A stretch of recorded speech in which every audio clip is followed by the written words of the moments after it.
Welcome to the Gaming Trend Podcast. My name is Anthony Shelton, and I am joined by David Burdette. Hello there. And Noah Rigsby. Hello, everyone. In this podcast, we talk about the latest games we could get our hands on, games in our backlog we should have played a long time ago, and games you absolutely need to play. After Summer Games Fest, we're playing catch-up. We got a lot of games to talk about. We got brand spanking new games. We got old, really good games. So we'll talk about Diablo 4. We'll talk about Final Fantasy 16. And I specifically have to call out Noah. He played XDefiant, so I personally am very curious to hear his thoughts on that game. That is a game we just cannot shake. And we also have some news to discuss. People are really unhappy with Season 6 of Overwatch, and we're in Season 5 right now, so that's going to be a thing. Nintendo had their Direct today featuring some cool games. Diablo 4 seasonal model is raising a lot of questions for all Diablo players. Also, we found out Xbox is raising the price of Game Pass a few hours before the recording of this. So we'll talk about that. So let's start with Final Fantasy 16. I believe that is yours, David. Yes? Yes, that it is. I was not the person who did the full written review. That was David Flynn. However, I did assist with this one. And Final Fantasy 16 is, easiest way to put this, it's something else because Final Fantasy 16 is not like the other Final Fantasy games you played. First off, it's not turn-based. That is no longer, obviously that's not exactly been a thing for a little bit. We have gotten a couple of the new 7 remake. We've gotten Final Fantasy 15, which was a little more open world. Final Fantasy has not been afraid to change what it is and be, ever try to change its style, but this is a pretty big departure. They actually brought on the combat director for Devil May Cry 5. And when you play the combat of Final Fantasy 16, it is evident that he was the Devil May Cry 5 combat director, because it is fast, it is furious. You've got numbers flying around the screen as you hit things. It doesn't go crazy with, at least for what I've played. Like, there's some combos, it just doesn't go insane with them. I guess Jedi Survivor is probably a good way of kind of pointing it out, is they've kind of, instead of with Jedi Survivor, you've got the different styles of blade you're using. They've kind of just mashed that all up into one way that you're using everything here. But the interesting thing with this is, whereas you were always focused in previous games on the party and all this different kind of things, you're really just focused on this main character, Clive, and his story through all of this, which you jump between a couple different things of his in his life, his teens, his 20s, his 30s. You're going to spend most of your time in his 30s, and they go flashback to kind of these different things he's gone through. And the way everything begins, it's this heavy, I know everybody's made the comparisons to, say, Game of Thrones and whatnot. It's this very heavy political drama that is going on with a lot of things. I'm pretty sure, at least if I'm remembering right, the demo, some of the spots that it takes you through, I think this actually, you'll have seen it, but I don't want to spoil anything, so I don't want to say anything. But your journey at the very beginning of this game, as you play through his teens, at least in the very beginning section, like there are some like mouth agape moments story-wise. And I know that from what I've read, from what I've heard, when you do get towards the end of the game, the second half of the game, the story is a little less punchy. Like, you don't get as many hits with it, but at least from what I played at the start, it is just very, very good. Like, I've liked seeing what's going on in the background of all this. There is a little bit of that Final Fantasy, I'm exist in this world, but since I've not been living here, I don't know everything that's going on. kind of stuff that's going. They're all talking about this stuff, and I'm like, okay, I don't know why I should know this. And they do have some good lore options of being able to understand some things more, I'm assuming, but that's gonna take jumping into the lore menu, which they, interestingly enough, they actually bring up the lore menu accessibility while you're in a cutscene. So I'm assuming, I've not used it, but it looks like there's a way to pull it up and actually kind of navigate some things, maybe to get some more of an idea of what's going on, which I think is a really cool option that not a lot of games have, to give you extra information on what you're dealing with. But it's I like what I've done so far, and I can't wait to continue to progress through the game when it comes to the story. We're looking at in the video here, we're looking at the game, and it's absolutely gorgeous. If you've played the demo, I'm sure it looks this good, but it is very, very good. Everything just looks really nice. I like the locations I've been to so far.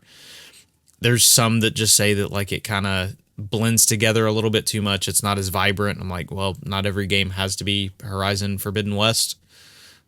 So not everything's just going to be super duper colorful. You run through a forest. This is what a forest looks like. But I like the way the characters look. The Final Fantasy has always had its stylized JRPG look, and I just like the way the game looks.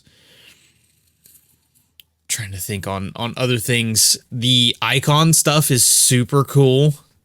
Where used to be summons were, the big highlight special that you would get to call in when you did a battle, and you just needed that last second, like, I need this to hit.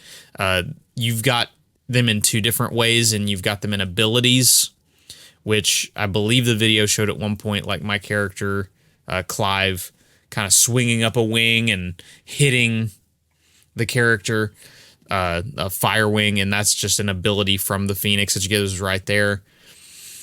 You actually get the abilities of the different icons as you go through, so you can kind of utilize these different things in different ways. That's one of the ways that combat feels different, is that you can kind of interchange some of your different icon abilities so that you can, get a lot harder of a hit when you need it. Like we were watching at the Final Fantasy launch party, they actually had the combat director actually fought a super duper hard hunting target that he was trying to take out, and he finishes him off with, not only there's a phenomenal, like, this one icon like hit into the chest, but then finishes it off by chucking a lightning bolt up above the head and raining down lightning on him.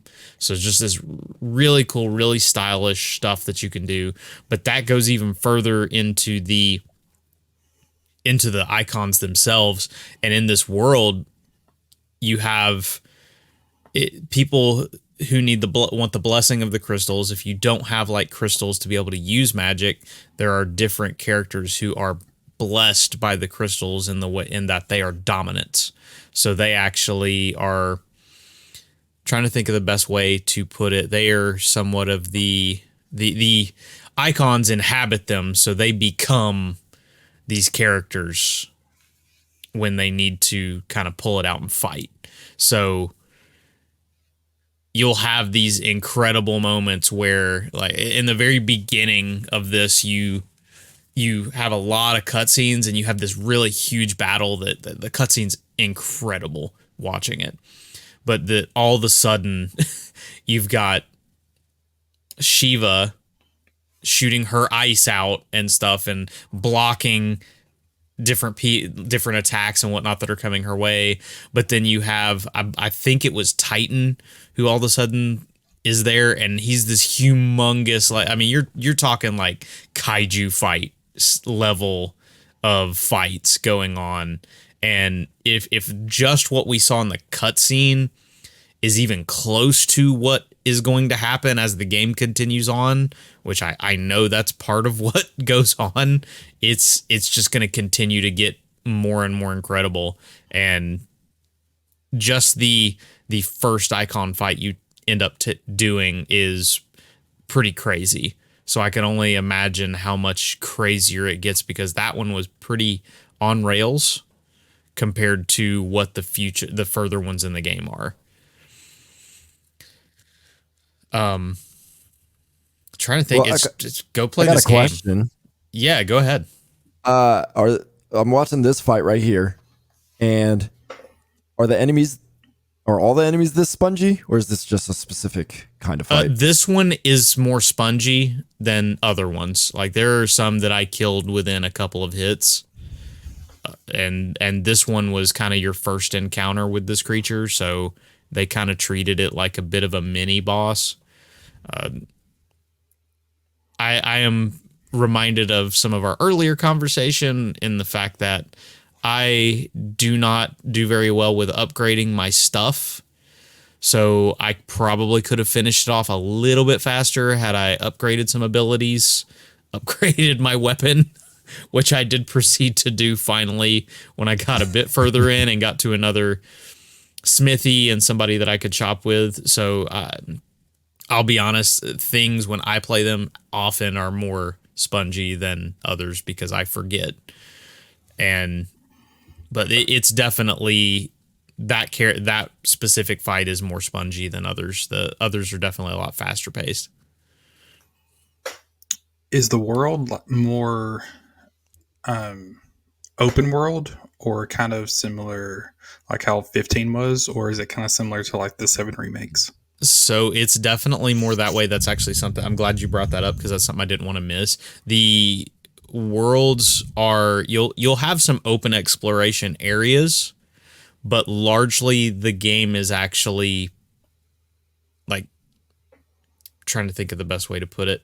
It's you're going to be fast traveling to different areas, doing stuff in these areas.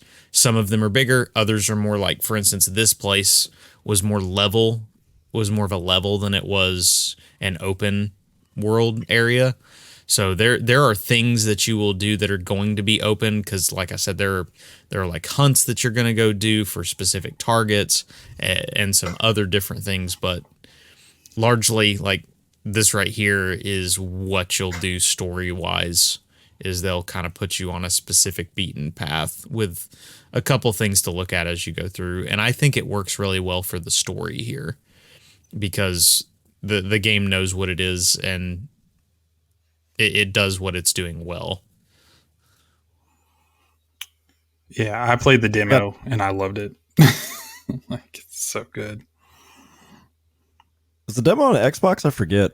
This game is exclusive to PlayStation 5. Okay, that's what I thought. Yep. But I don't think they've even officially said that it's coming anywhere else. I think they might work on a PC port, but beyond that, we have no knowledge of anything.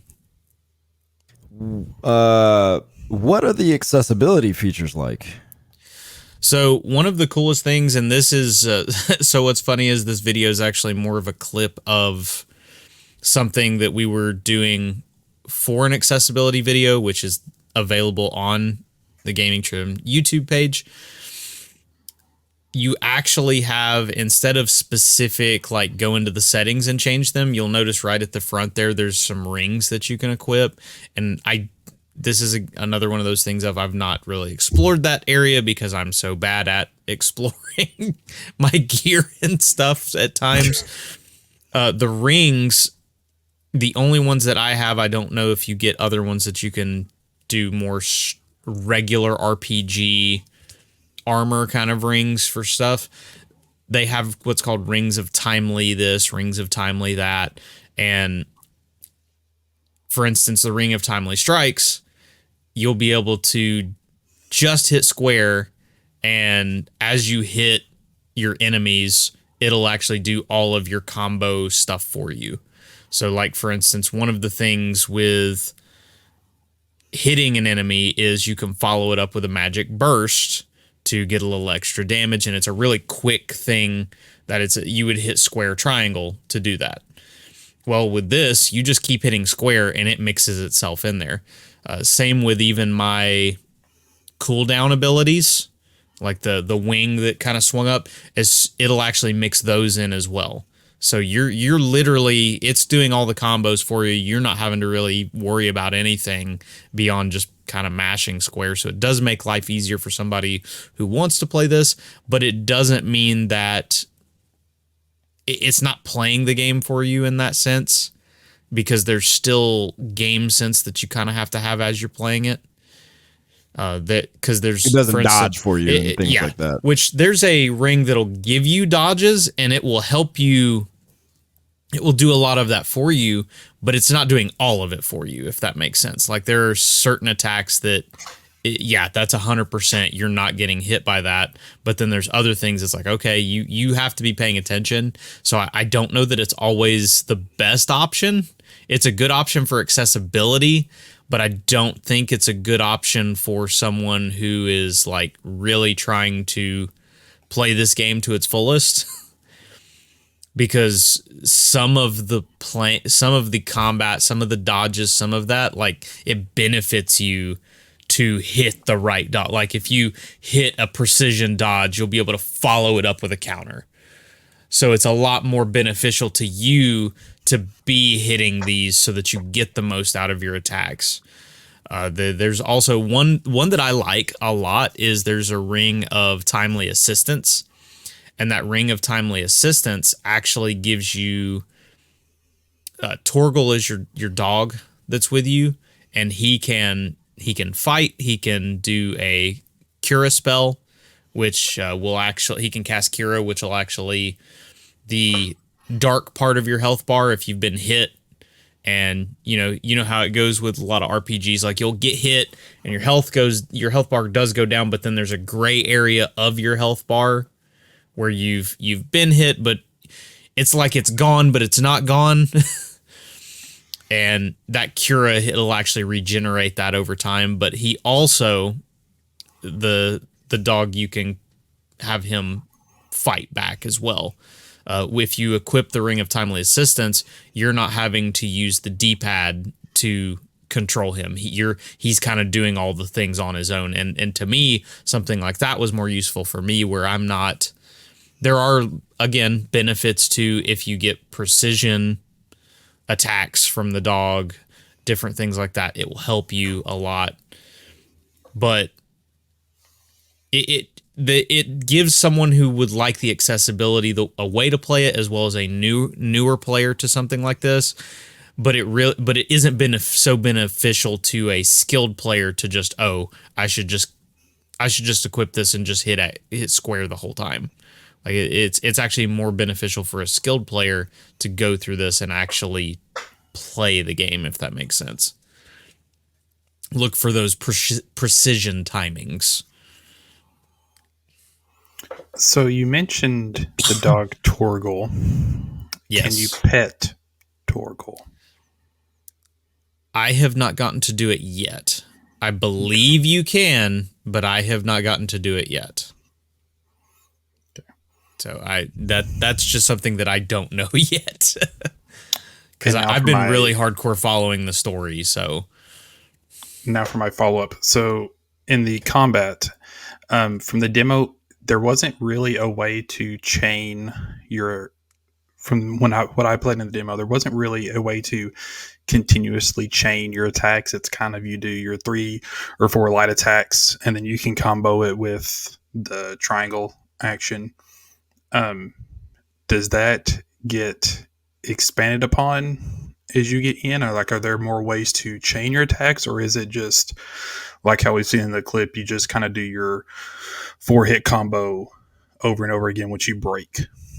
I feel like your 4-hit combo is a lot of what's going on, but it's not only that, if that makes sense. Like, as you continue on, there are some upgrades to abilities and fighting things. Like one of the things that you could do when so again, we're talking about me and being the hoarder that I am. I went into the ability screen and I had 900 ability points to spend by the time I finally went to actually look at it. And we're talking that a lot of the abilities were at the start were like 25 ability points. So I unlock like the entire other half of the bar beyond the regular abilities. And then there are some mastery to the abilities. So it's more than just, oh, I unlock this ability, I'm done, move to the next thing. There is some spend a higher amount to master it. But like, there was one thing where you can hold down square and it'll actually give your sword, like you'll endue it with flame, and then with flames, and then you can attack with it, and gives you one really hard hitting burst. So there is some more. I just don't think it's like it's not some ridiculous RPG super expansive difference. Like I just didn't know if it benefited you from chaining your regular attacks with your abilities back into your regular attacks. Yeah, I don't think you're gonna get like crazy in depth with a lot of it. But that being said, I remember watching that combat demo, and man, that combat director was like, I mean, he was hit, and you do get. I don't believe it's actually in the demo. You actually get a parry as well as that goes alongside the dodge. So you're even, and the interesting thing is parry is the same button as attack. So you're not even having to move you're not going and hitting circle to parry or a different button. Like it's the same exact button. So that's where I keep talking about timing. Like you can see the Devil May Cry influence on this game, because that game is timing. like that's how you're getting those S rankings, is your timings. And in Devil May Cry, it's not always about hardcore combos. Yes, there are plenty of those, but I think this is a little less on that side, because I don't think they wanted to go too crazy and take it too far away. Like this is an action game through and through, but they don't want to just throw it completely into Devil May Cry. This is Final Fantasy X Devil May Cry.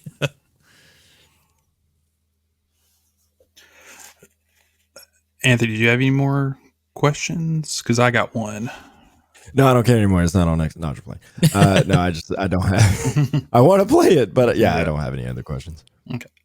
Well, I got one final one that popped into my head because I got to thinking on it. So I played the demo in performance mode, and I really liked it. And I know there's, the performance and then the other quality, I think, is the other mode. Did you play on both of them, or is there one that you would definitely recommend people go with?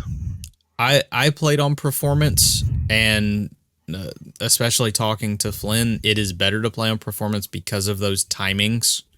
Like it just makes it easier to know that you're hitting your timings right.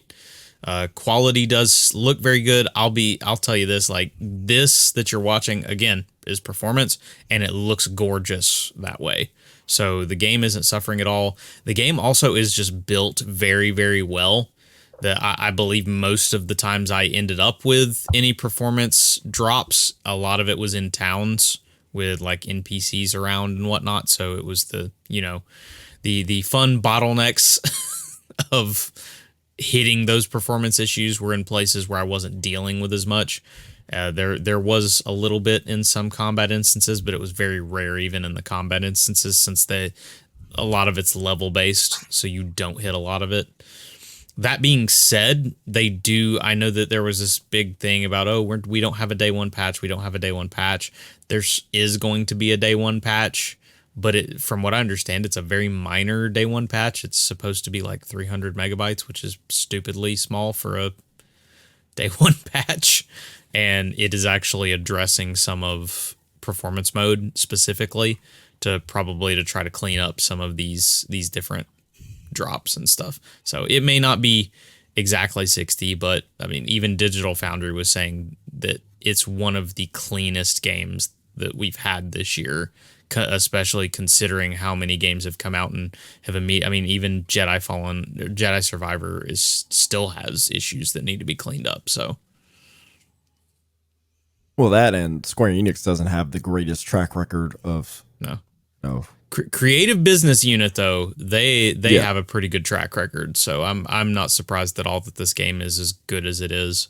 Now, to be fair, they're really I good was at what they thinking do. about PC when I said that. This Yeah. is strictly PlayStation. It does help Back when you back. only have to bad. develop for one platform. Yes. That does help a lot. My bad. Yep. Got my platforms crossed. So, but yeah, we gave it 100 out of 100. It was just Flynn absolutely loved every bit of this, and after playing it, I can definitely tell why. Okay.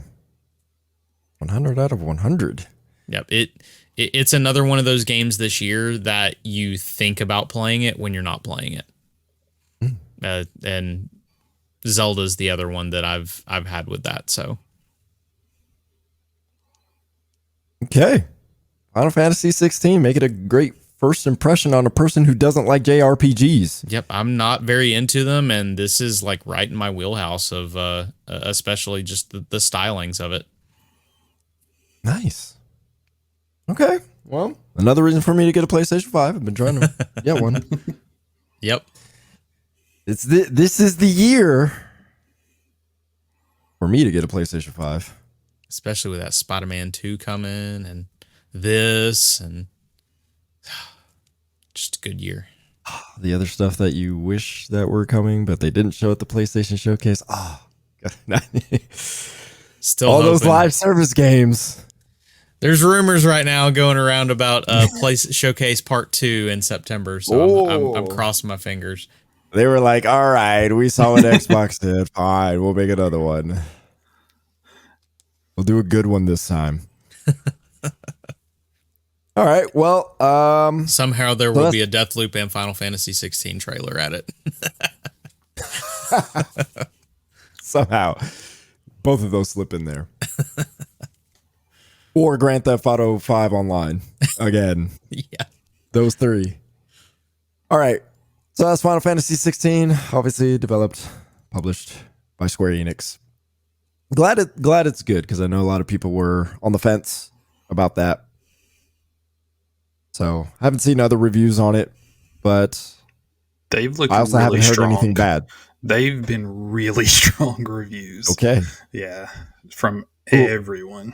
It's sitting at an 88 on Metacritic right now. Okay, that's good. That's good. You were saying really strong, Noah, so I was about to ask David, does it feel like a game of the year kind of game? This will be nominated. I get, and the thing is there is enough sentiment. Well, yeah, there's enough sentiment. Yeah, there's enough sentiment that I've seen that there are people who, like, for instance, Game Informer's Wesley LeBlanc actually said, he was like, look, I gave this an 8.5 and this is still my game of the year. Like, he's like, there are certain things with the product I didn't care for, but I still absolutely love this game. Okay. I mean, here, Hi-Fi Rush, like, I think it's a really solid game, but it doesn't do anything new. It's still my top 2 this year, feels great. Does what it does very well. But it's like, we've seen that before, kind of. Just does it very well. So yeah, top 2. I could see that. 85 isn't. I like how 85 is like, that's a game of the year.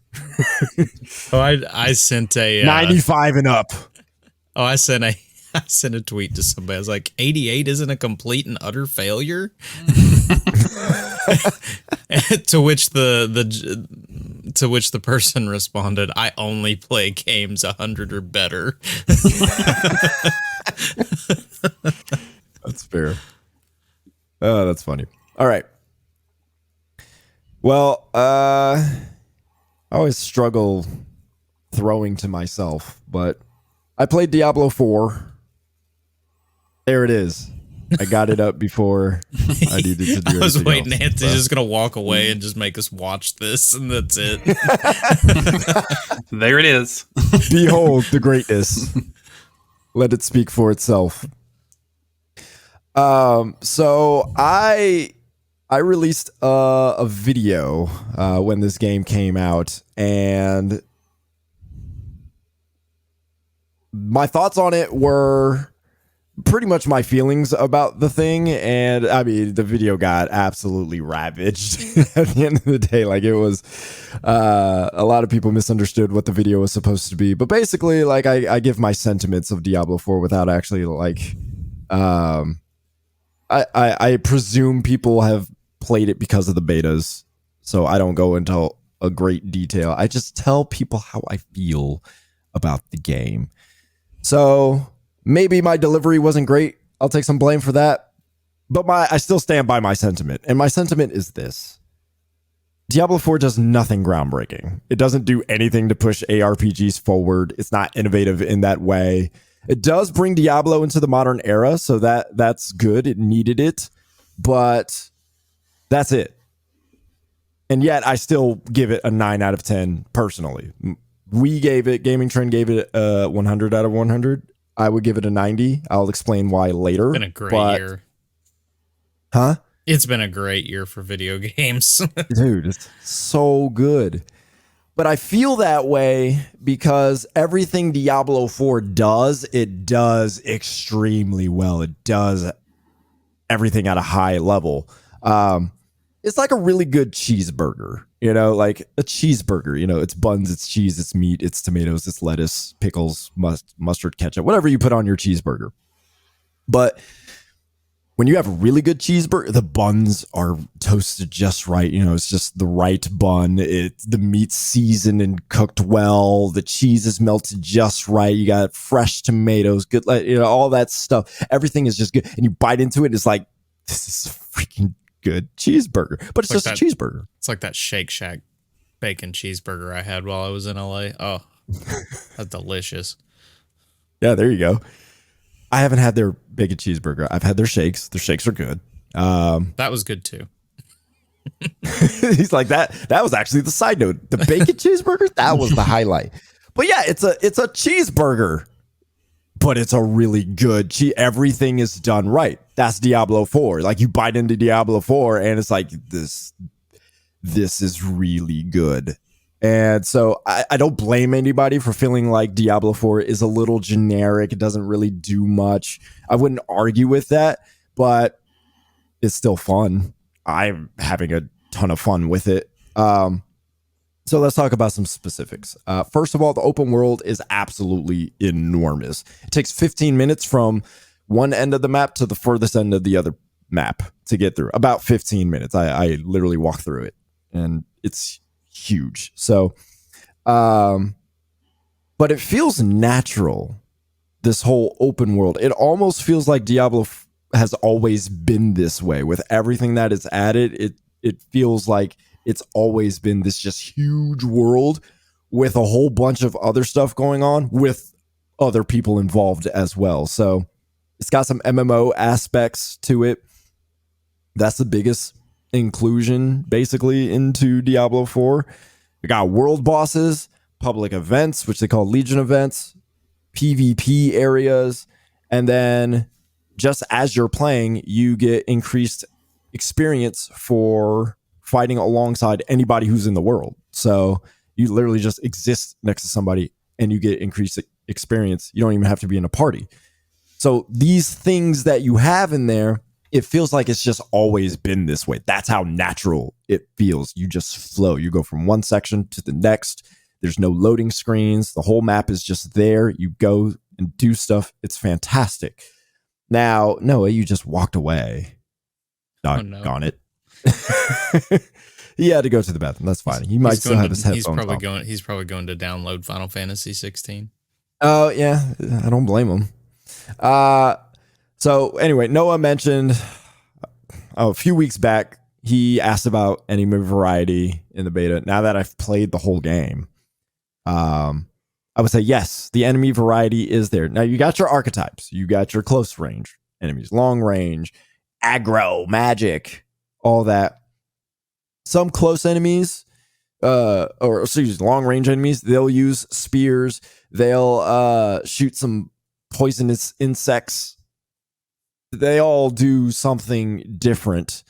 Some aggro characters, the kind that bum rush you and just mess you up. Some melee attack, some chase you and try to blow you up. So all that variety is there. In droves, they definitely make you play differently. For the most part, you can fight them the same way. You know, if you have a particular way of going about that, like my rogue had a very specific build and I needed to do things in a particular sequence in order to maximize my damage. Most times I was wiping them off, so I didn't really need to change my style. But if I let things get a little too out of hand, it could get really tough and it could mess me up. So that sounds obvious, but it's the dynamic between all the different enemy types that exist, the way they hit you and the way they could accumulate together to make things really interesting. And then throw elites in there. Of course, that makes things tougher. So that's the enemy variety and types. But some standout things that I definitely want to talk about. I want to start with the skill tree, because I think the skill tree is really misunderstood. So the skill tree acts like an ability unlocker. So you unlock nodes as you get skill points. You get the ability to basically, with a skill point, you can unlock a basic attack. With other skill points, you can unlock your core attacks, which is the attacks that consume energy. With another skill point in a different node, you can unlock agility skills for rogue, for example, or imbuement skills, which can combine with your some agility and some core skills. So you're basically, with this skill tree, unlocking different abilities that you can use to fight. That's not how most skill trees work in these kind of games. Usually skill trees, your expectation is you'll unlock skills that synergize with other skills within the tree. So you take Borderlands 3, for example, with Amara. She could be a melee character, right? So her skill tree will look like something like max health. You could increase her max health so she could stay in the fight longer. You can increase her gun damage when closer to an enemy. You can increase her melee damage specifically, on. And all that stuff is in the skill tree. And that is what you're building. And then you find the right guns and gear to complement those things in the skill tree. And what's nice about that method is those benefits are unlocked immediately. So whether or not you have the right gear or the right guns, you have those abilities being used. It's just once you get the right gear, whatever the case may be, you maximize those benefits, right? That's not Diablo 4 at all. This is loot is how you establish and create your build. The skills allow you to focus on a concept. So say I'm using Rogue. There's this one ability called Twisting Blades. It is a fantastic attack. It destroys enemies. So typically, if I wanted to build into this attack and really take advantage of it, it needs energy. I want to boost its damage. Well, I'm going to find stuff that allows me to increase my energy, and maybe I can consume less energy every time I use it. Maybe I want to increase just its damage. There's really not that many options in the skill tree to be able to do that. There's some immediate modifiers connected to that skill. Maybe there's some other stuff that aren't necessarily directly related to it. Other than that, there's nothing in the skill tree that you could really use to boost the power of Twisting Blades. But then you look at the gear and you're looking for stuff like dexterity, which specifically increases the damage of core skills. You're looking for just base damage increase. You're looking for energy, just increase in energy overall, right? All that stuff comes from your armor and your weapons. None of that stuff is found in the skill tree. I like that method. I like how just everything is just built in the loot. It makes loot more exciting to me. I like searching for it more. And yeah, I feel like that particular method's benefit mostly comes from the fact that when you get stronger, sometimes you got to switch out the loot which then busts up the build that you're using in your skill tree, and you're not getting those advantages anymore. So you are now having to figure out, okay, what's the best way to attack these stronger enemies while I've now trying to find new gear and loot that works with the build. With this, it's like, okay, well, I have to switch out my gear. I'm using a bunch of shadow imbuement, but now I got a bunch of stuff that has cold imbuement. All right, well, just switch from shadow in your skill tree and just put it cold. And now you're taking advantage of all the stuff that has cold imbuement involved. So it's like a really simplistic way to just switch things up on the fly as your build is changing. So it really works for people who want to build, but are also growing and getting new gear at the same time. Like you could always have something that takes advantage of what you have versus the skill tree. You're limited to what's in the tree, and you gotta have the right stuff in order to take advantage of it. So I really like this method, and I feel like not enough people take advantage of it, or at least understand it. Like I get it, Path of Exile lets you do just all this kind of crazy stuff with the skill tree, but Diablo 4 is just like, no, it's the loot. I really like both methods. Both methods work. So yeah, I would say to people like, no, embrace this. Like this is good. It's just it's a different way of going about it. What people are not having fun with though is the global level scaling. That is basically the enemies scale with you. You grow a level, they grow a level, and they don't really stop growing a level. So the problem people are having with this is that people don't feel powerful. They feel like they can't over level to just wipe enemies out in one hit. People like that power trip. You know, I get it. You put in the work and you're rewarded with one-shotting enemies for doing every side quest and every main quest and every little thing that can give you experience. You don't get that. You know, you're constantly having to fight enemies at the same strength as you. I don't like or dislike level scaling, but I do think it works. But I don't get people who say you can't obliterate enemies. I spent almost my entire playthrough obliterating enemies. I mean, I'm just mowing through them. So to me, when people say I can't, they're saying I don't want to make a build.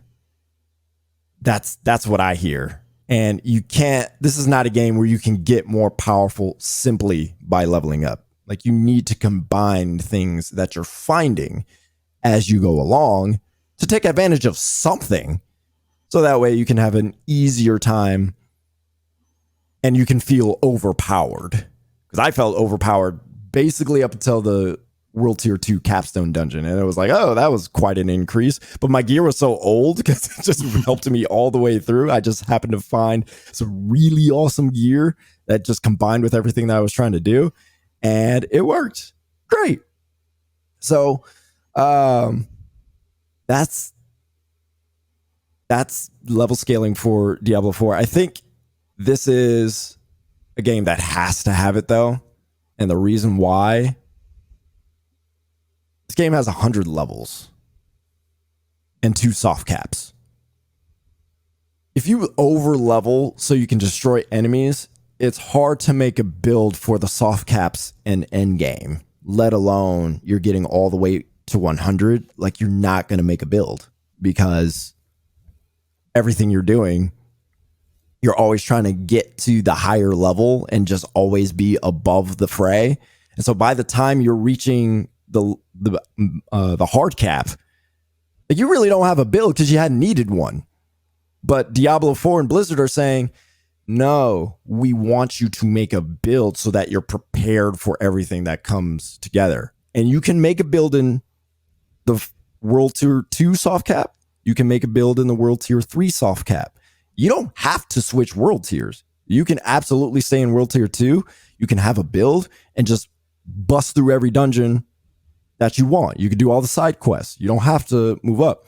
But if you do, they're saying, no, look, the way the loot drops, the way the level scales, the way all the skill tree stuff works, you can make a build And that will help you get past the hump. So Diablo 4 makes you think about making a build, whereas other games, you don't really have to all the time because you can overlevel and just blow through stuff.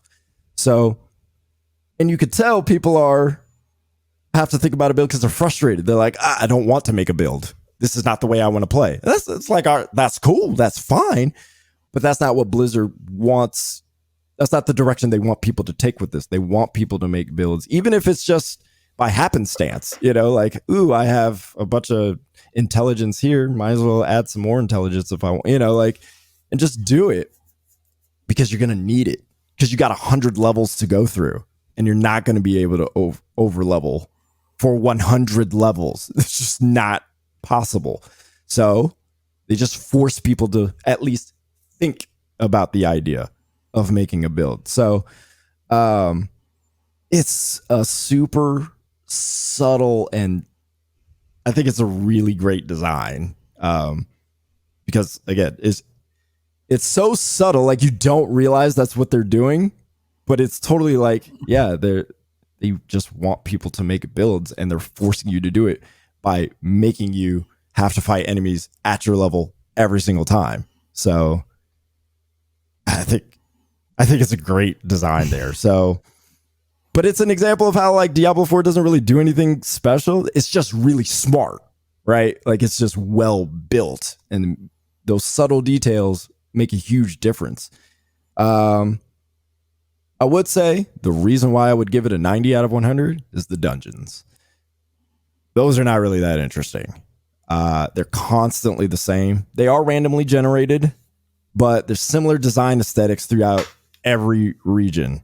No matter what region you're in, you're going to see the same kind of dungeons, very similar designs in some ways. Enemies will be different, but they're not that interesting. They're still fun to go through because it's Diablo and it's fun, but you're not going through any interesting, like I would give Destiny 2 all the credit. I love going through the strikes because they're handcrafted and they're meant to do something interesting.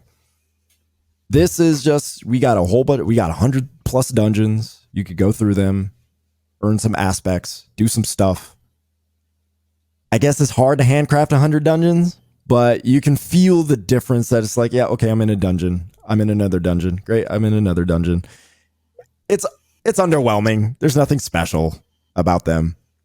So that's disappointing that you have to do so many dungeons and not one of them really stands out from another. That's kind of disappointing. Great bosses, though. Oh, I love the bosses. They're really good bosses. I see you leaning into your mic, Noah. It sounds like you wanted to. Oh, no, I was just agreeing wholeheartedly. Oh.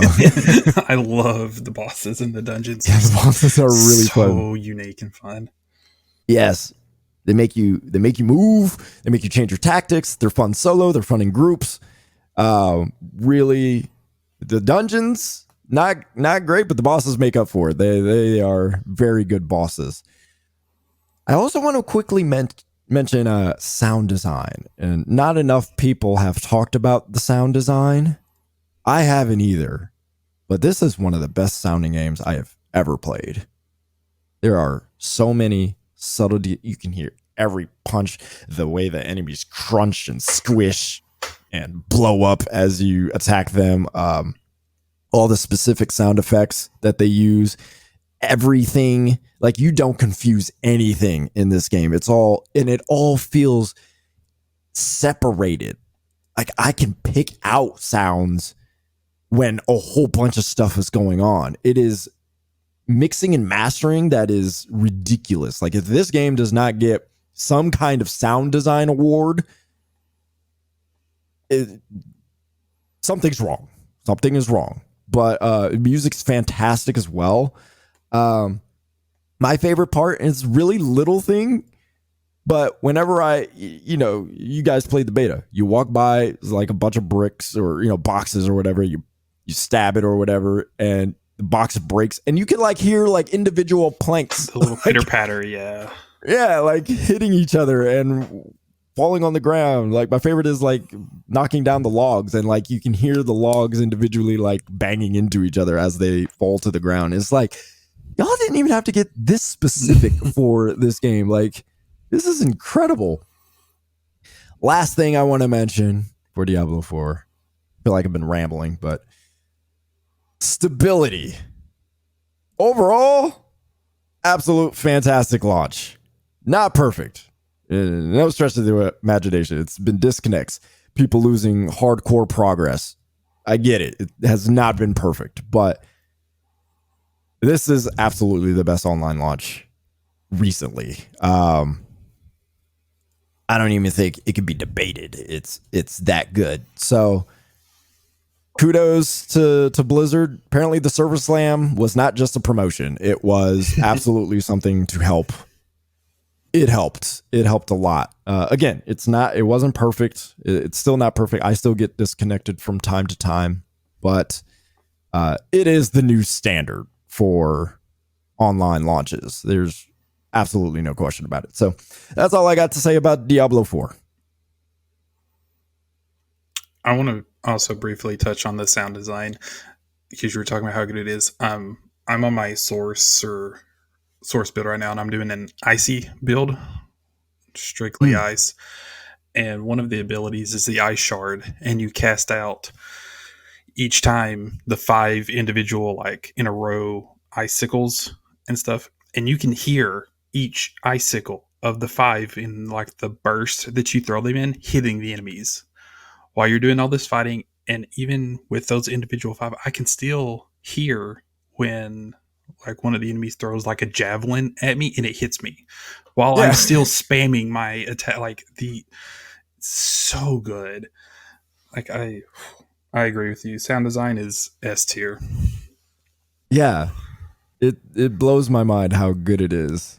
And even just the way the ice sounds, like you can hear it like crackling and like breaking, it like it's heating up as it's like when you have your enemies. My build is kind of around like freezing the enemies and making them vulnerable.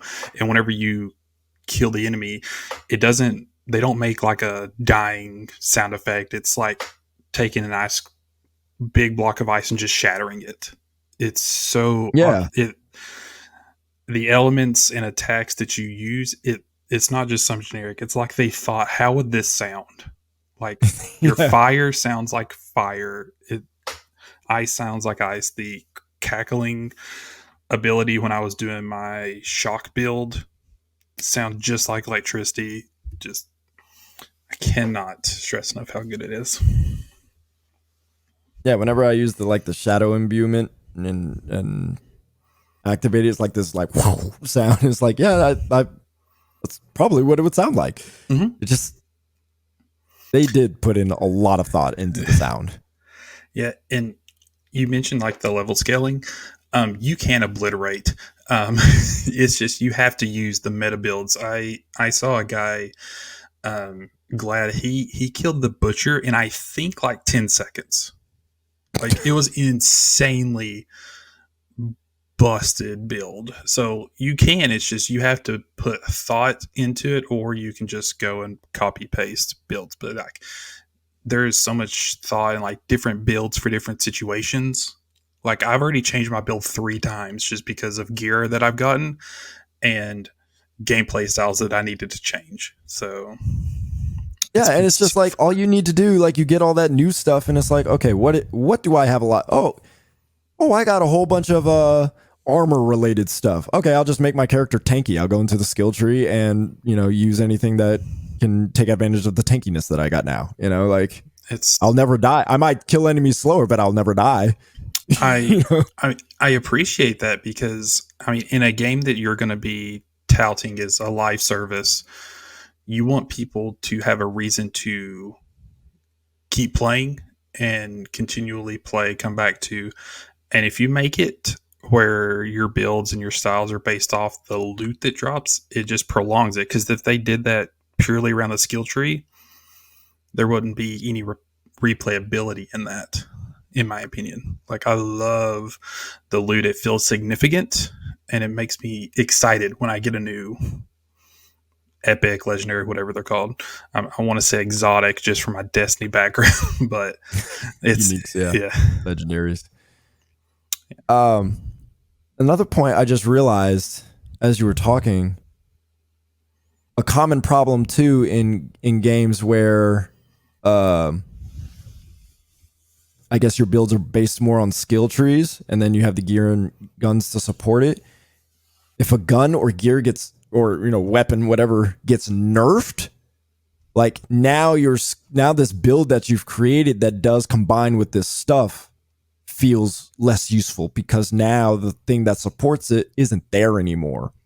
And so in this case, you have a bunch of different gear where all the modifiers attached to it are the thing that you could take advantage of, not necessarily like the gear itself or the weapon itself. And so it's like if one particular dagger, for a rogue gets nerfed, it's really good. That's fine because you still have like all this other stuff that still matches with the skill tree. And even if you needed to change something or modify something, you could just go into the skill tree and just bloop, bloop, bloop. All right. Yep. Quick and easy. We're still good. Easy, if you want to change up, you just quick refund of your skills and just go through pop, pop, pop. There's so much freedom in your builds and the way you can play. It's astounding. Yeah. So like mine, like it's not the strongest build in the world, but I mean, it got me through. Again, I got up to the capstone dungeon and was like, okay, my gear is too weak because I just hadn't upgraded it because all the modifiers were just so fantastic. I was like, I don't really need anything else. But even after I finished the capstone dungeon and I got into world tier 3, I found out that the capstone dungeon was actually harder than just base world tier 3, because then I was like back to, I wasn't killing them as quickly, but I also wasn't having as much trouble as I was having in the capstone dungeon. So it was like, okay, like my build's still actually pretty decent. They just had like the capstone dungeon be a very difficult thing, which is fine. But it just goes to show that you could kind of make up your own thing and still kind of make it work. You just have to, like you said, you just have to think about it. So yeah, I don't know. I think it's just a really well-built game that's kind of misunderstood in a lot of ways by a lot of people, just because of Diablo tradition or other games like a Borderlands or a Path of Exile or something. In some ways, a Lost Ark. And I'm like, no, just look at what Diablo is. And like, I think you'll notice like this, it's really smart.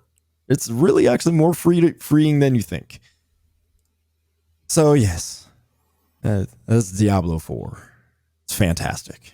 It's wonderful. Yes, it is. I guess I should talk about Endgame, shouldn't I? I mean, it's just more stuff to do. Helltides. I mean, Helltides are basically. I haven't even gotten there yet. I'm just starting in Act 3 because I've been smartly and obediently delegating my time between everything that's came out. So it doesn't help when literally everything came out. Yeah. To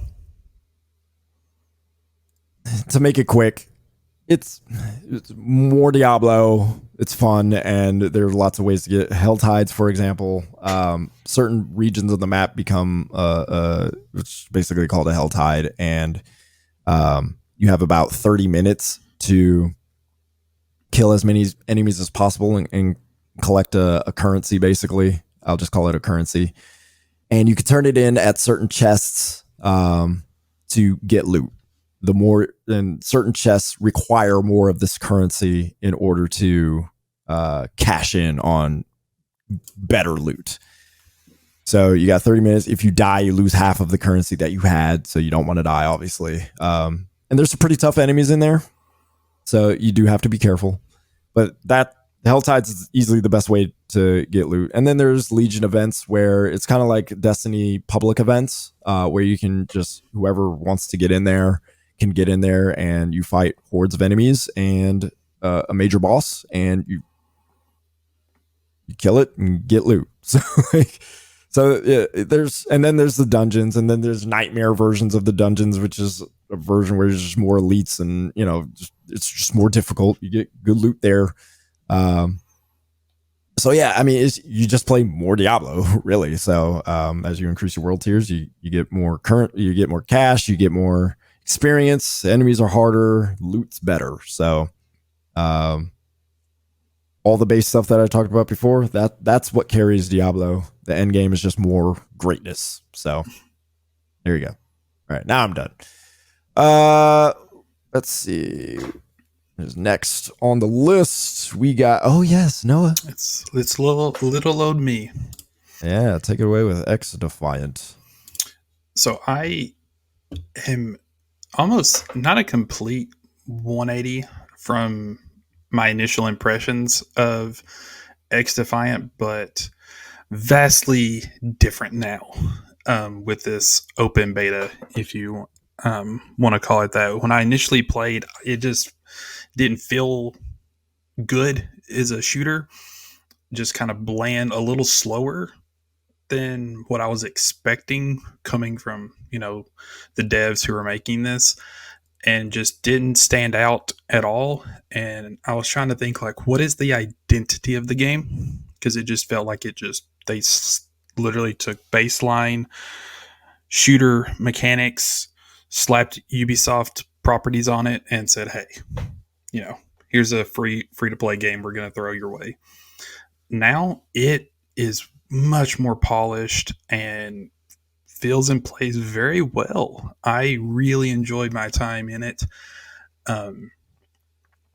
The abilities, I like the way that they have had it where you can't just spam them or anything. They're on a timer, because you get a grenade, a passive, a first ability, or a second ability, I should say, and then your ultimate. And your ultimate, you got to be putting in work to get it, to occur more than once during a match.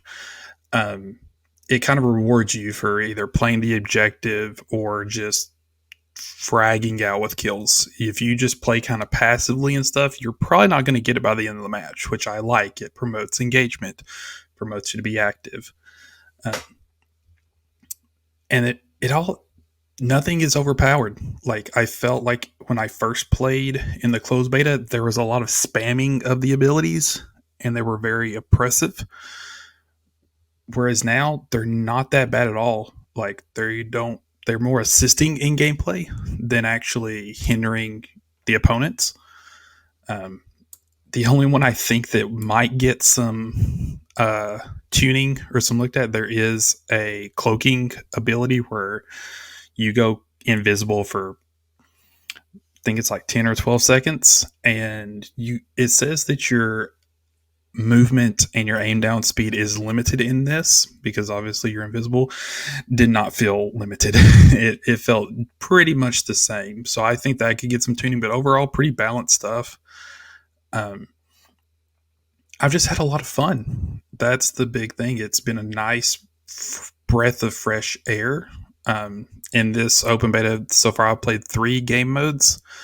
There has been Escort, which you escort a payload. There's 2 rounds. You start off, you can attack. You have to see how far you can progress the payload, which the payload's like a robotic dog looking cargo carrying thing. And then you defend. Whoever gets the most progress if you both progress it, 100% of the distance, it's whoever does it in the shortest amount of time. Pretty simple. There's a mode, if you've played Call of Duty, David knows Hardpoint. They basically have their hardpoint variation, and domination, where it's the 3 capture objectives. So nothing too crazy or unique, but it doesn't need to be. I think those game modes work very well because they're pretty fast paced. Considering it definitely feels like an old school Call of Duty because the spawns are insanely inconsistent. They are all over the place. There's, like, David knows all about now, like blocking spawns, wanting them to spawn. No, there's none of that. It's just, you can spawn anywhere, which is kind of adds to the hecticness. The guns are fun. They've got, I guess I hate calling them old school.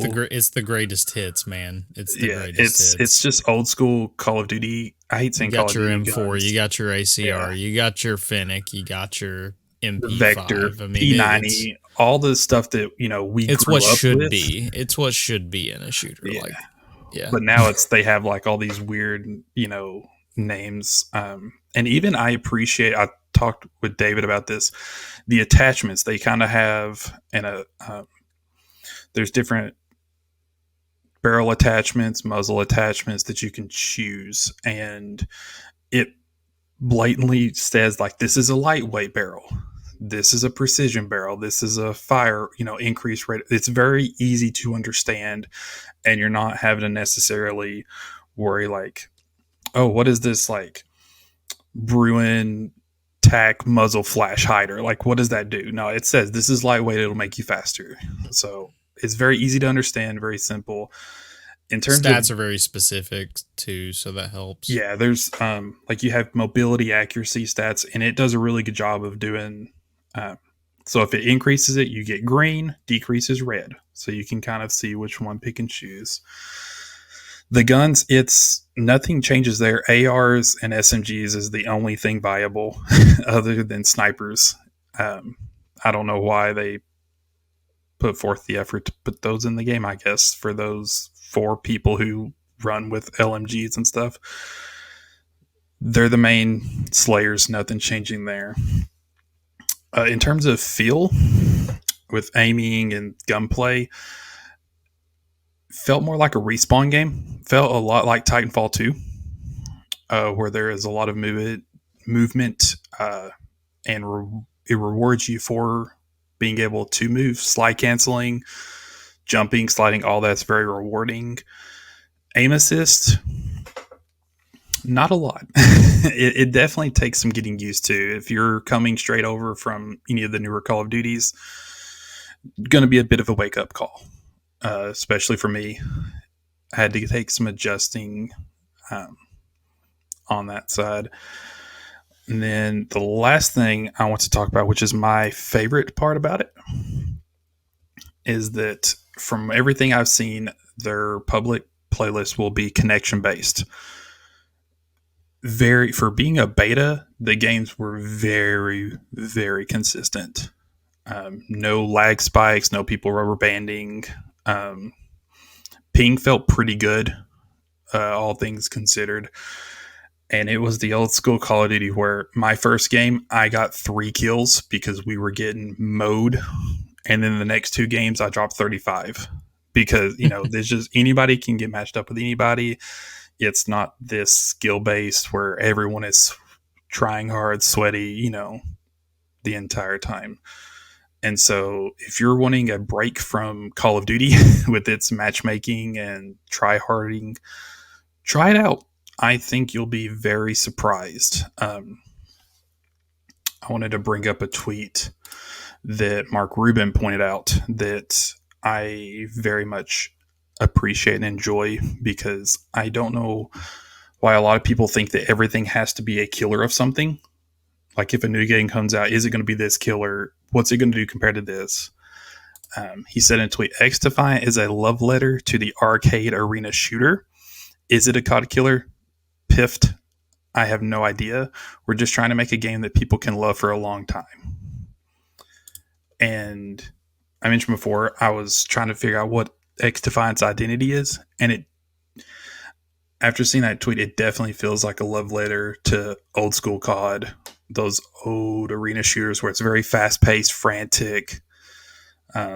You can drop 50, 70 kills in a lobby, but then you can turn right around and drop 4. It's kind of a great vibe for everybody that if you want to break from Call of Duty, it's free to play. Give it a shot.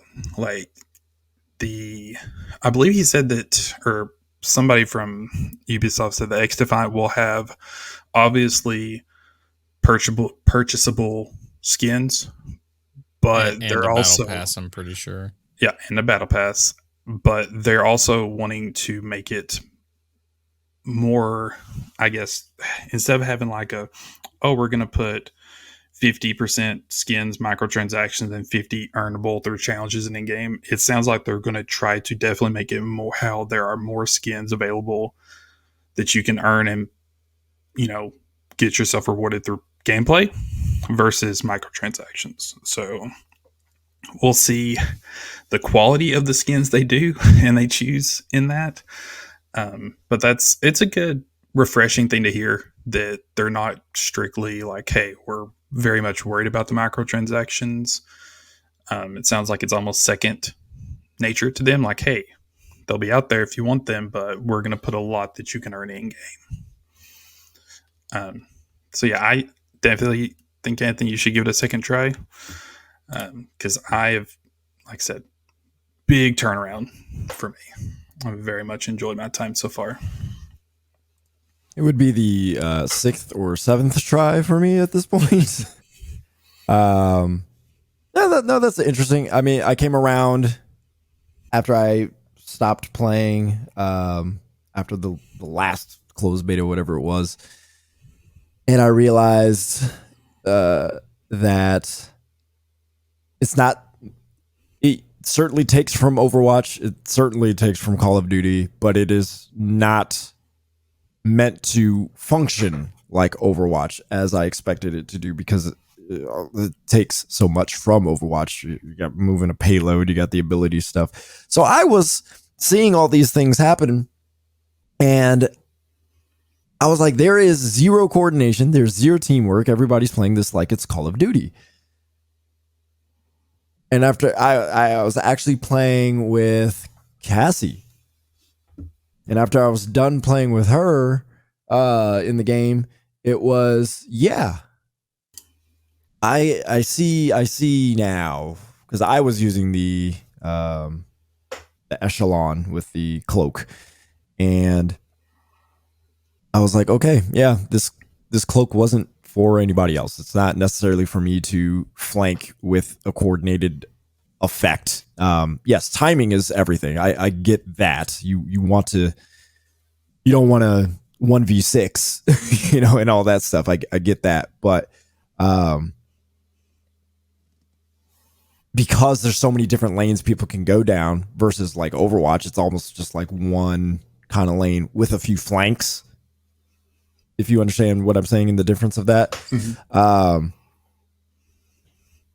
It's really not meant to be like, okay, we have a shield player. Great. So we're going to all follow the shield player because he's basically our tank. It's like, no, he's still as squishy as everybody else. He just happens to have a shield. Yep. So once I understood that, I started to appreciate what XDefiant is a little bit more.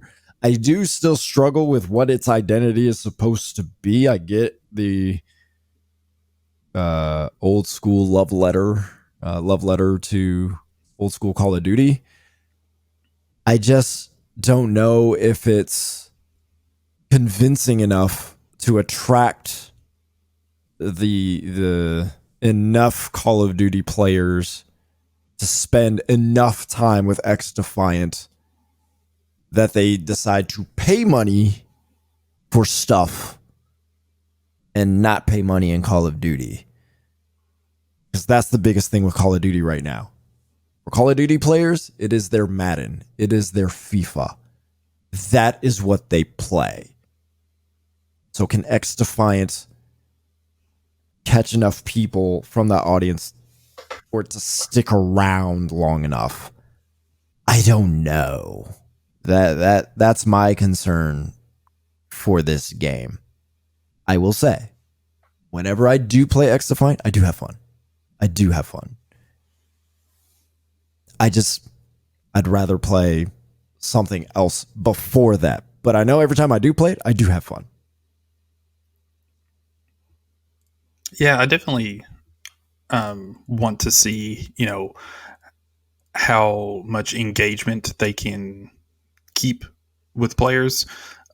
Because like you said, Call of Duty, that's the big guy. Like, what are they going to do to get people to, migrate to their game?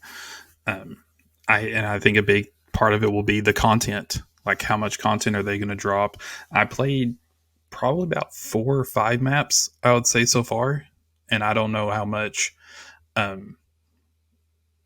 if they're holding any maps for the full launch or whatnot. I know all of the attachments and stuff for the guns that they put into the beta this time around were all unlocked, so you didn't have to like progress to unlock anything. You could try out whatever loadouts you wanted to do. But the way the weapons looked in the loadout screen, it definitely shows room for more. So I think if they can put the content and kind of keep up with the seasonal refreshment of maps or operators, if you want to call them that, the factions, if they can do new additions for that, I think they got a good chance of, they won't overtake Call of Duty or anything. I think they can be successful. Oh yeah. And I think that's at the end of the day, I think that's what they want to be, is successful, which how they gauge that being successful will be up to them. It's, for me, it's just going to be a fun game that I can take if I want to break from Call of Duty, or if if the full game comes out and I'm liking it more. For me, I can see myself making the jump, just because of how much fun I've been having with it.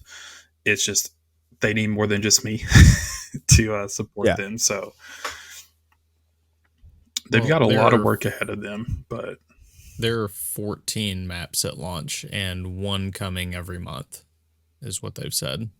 Oh, nice. So yeah, that's pretty good. That is really good, actually. For the first year is planned, obviously. So I mean, that's Destiny 2 hasn't got a new PvP map in like 4 years. So if they're doing one new one every month, like, that is. Yeah, we'll see if they can execute. And that's my thing. I understand they're not going to take over Call of Duty at all. It's not like the millions of player Call of Duty has. They're going to cut it in half. Like, I know that's not what's going to happen. But yes, my concern is, how are y'all going to keep the doors open? Because a live service is basically business at this point, right? It's not like it's not like a Final Fantasy 16 where you release it and it does what it does. No, this is a retail store at this point. So what are you going to do to keep the doors open? What do you need to keep the doors open financially? So obviously we don't know that, like you said, but yeah, in terms of its potential, I guess I have also 180'd. I thought it was just going to bomb. I don't think that way anymore now that I understand what it is. But I also don't know how long it's going to last, simply because of what competition it is up against and who the audience they're targeting is. It really just depends on the niche and how it catches. Mm-hmm. Yeah. Which, I mean, I have always been a big believer of the best Call of Duties generally are the ones with the best maps. Overall, I haven't. Well, how do you feel about the maps then? I haven't played a map that I didn't like. I really haven't. I only got to play like 1 or 2 in the closed beta.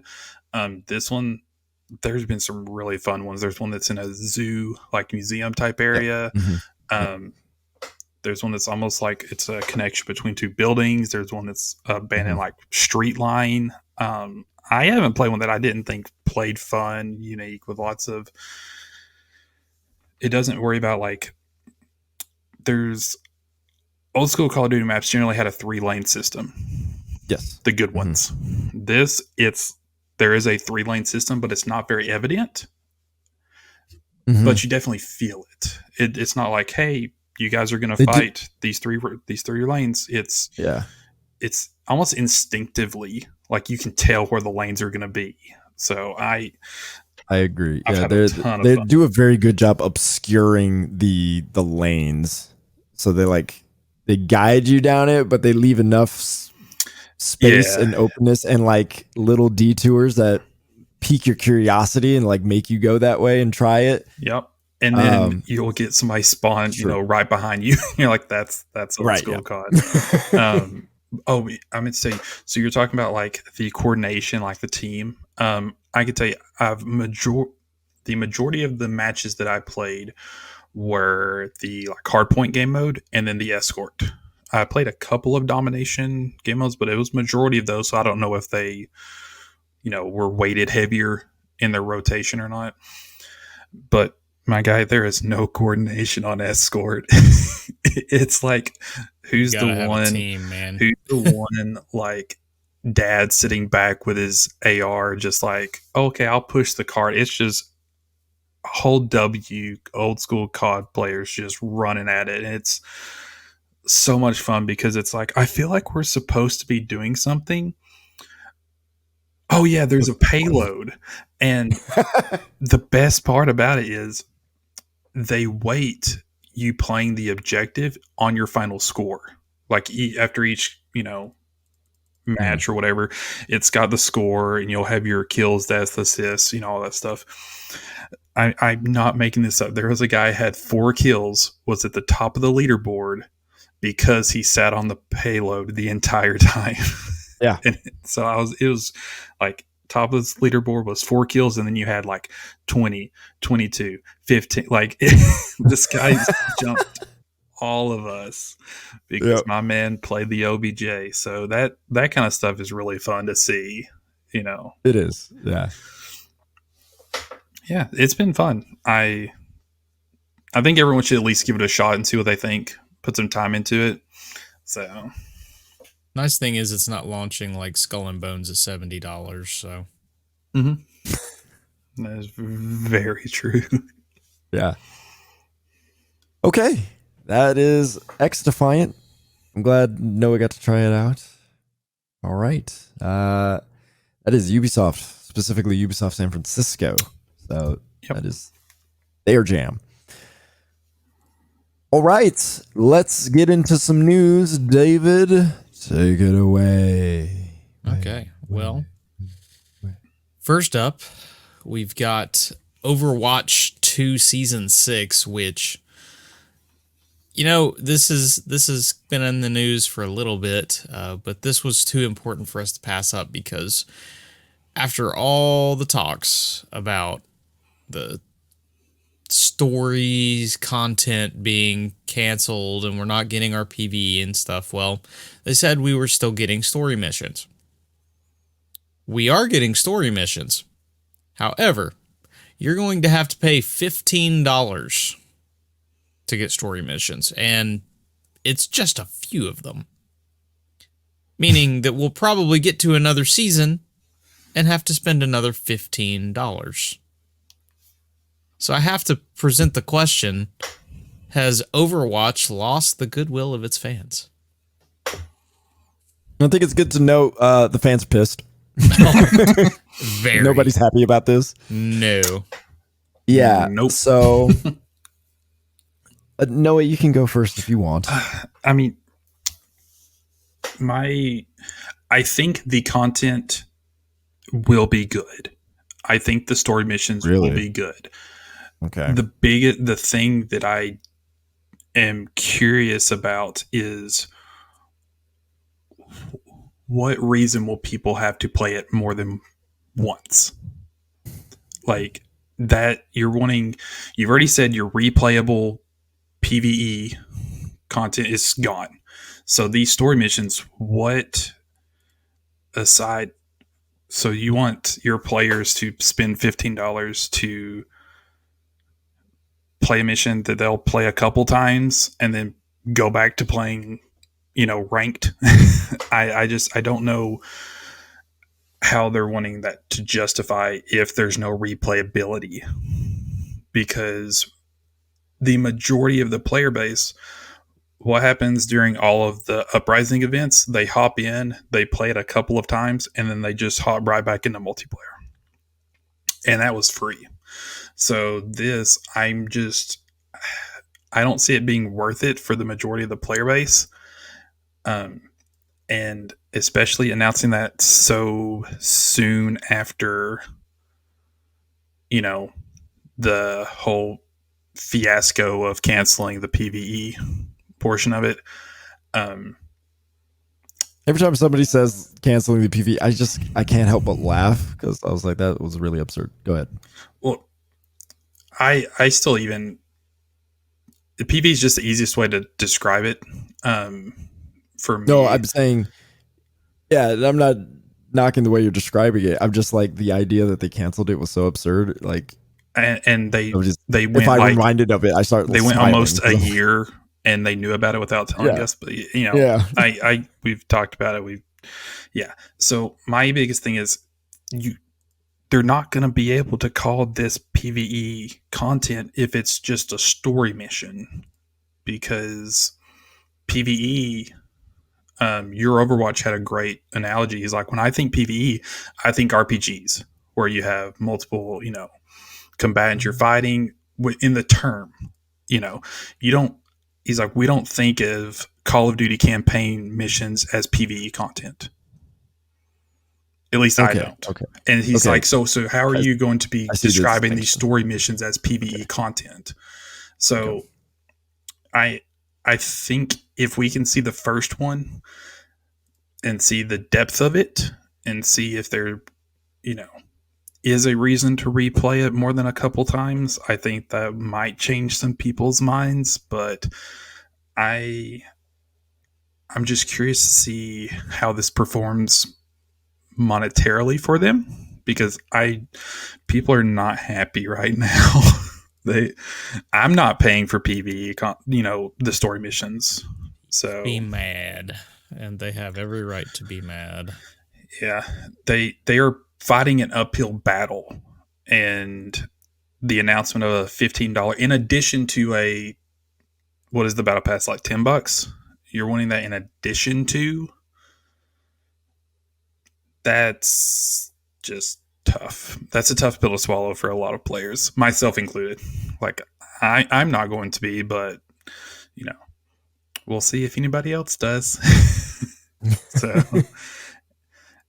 Anthony, you can go ahead and take it from here. Okay, so has Overwatch lost the goodwill of its fans? They lost it as soon as PvE was canceled. It was gone. Now they're in the process of having to re-earn it, and they are not doing anything to re-earn it. They are making the matters worse. They are digging their hole deeper, and this is just terrible optics. Think about this. Hey, we're pulling PvE. Sorry, but we'll give you something. Here it is. Look. Here's some PvE, but you got to pay $15. Like, excuse me? Yeah. And I just want to really point out, and I'm sure you will agree with me and David both, I firmly believe that this was an executive decision and that has nothing to do with the devs. So I am not frustrated at the devs. I am more frustrated at the executives making these choices. I just wanted to throw that out there. It could be. It absolutely could be. It may not be. Because here's the thing. I don't have a problem with them charging $15. That is not my problem. They are a business. They created content. Whether it was content that they already created and didn't get to finish because of the scope of it, and they had to, change it to fit this, they are still making something. They have the right to charge for that thing. They are a business. That is fine. It is the market's decision whether or not they want to pay for it. So this is the risk that they're taking. They think it's something that's worth paying for. Fine. We'll decide that at the end of the day. So I don't have a problem with them charging $15. What I do have a problem with is the fact that they have not done anything to smooth this over. This is business as usual. Quite literally, you cancel PvE, you basically say we're not going to have any story missions, and then you throw out there, hey, look, there's some story missions, and we're going to charge you $15. I guarantee you, most of the people who were looking forward to PvE didn't even think about the fact that they were probably going to charge for those story missions in the first place. They were thinking probably that they were going to get PvE and it was just going to be some free-to-play thing add-on to Overwatch 2. They didn't even think about the fact that you would have to pay for it. They never mentioned anything like that. So now all of a sudden we're getting story stuff that's supposed to be bigger than the regular archive kind of stuff, and you're charging for it. You have done nothing to smooth over what people are already viewing as a nickel and dime game, because the Overwatch community is not even used to free to play, because that's not how Overwatch started. And that's not how it's been for the last 4 years up until now. So Blizzard, have done nothing to change the optics on this. Imagine if they made this kind of statement. I wrote up a statement that I imagine could help the community understand and soak this in a little bit better. Let me read it to you. Let me hear your thoughts on it. Hey, we're sorry we'd cancel PvE. We understand that's frustrating, but we learned a lot from what we did make, and we're going to use what we learned to give you some kind of PvE content. We still want PvE in Overwatch, and we still want to expand on it and make it bigger and better, but we couldn't achieve the ambition we hoped for. But we're going to make something. It will be a paid experience, but we believe what we have in mind will be worth it. We hope you agree when we get to show it off. Does that sound like a little bit better? Does that sound a little bit better in the communication? Like, at least we know something. None of this stuff has been communicated before, right? So I don't know if that was actually a good statement, but I just would like to submit Anthony's submission to run Blizzard now. That's his resume, folks. Yeah, there we go. So I don't know if David thought that was a good statement, but my point is he didn't. So I think that we have not been communicated with enough about all of this. And they're just going on, doing a thing, and just kind of seeing how it works out. I guess in that sense, maybe this was an executive decision, because this feels like an executive move where they just don't care about the feelings of the people and they just do a thing because money and investors. But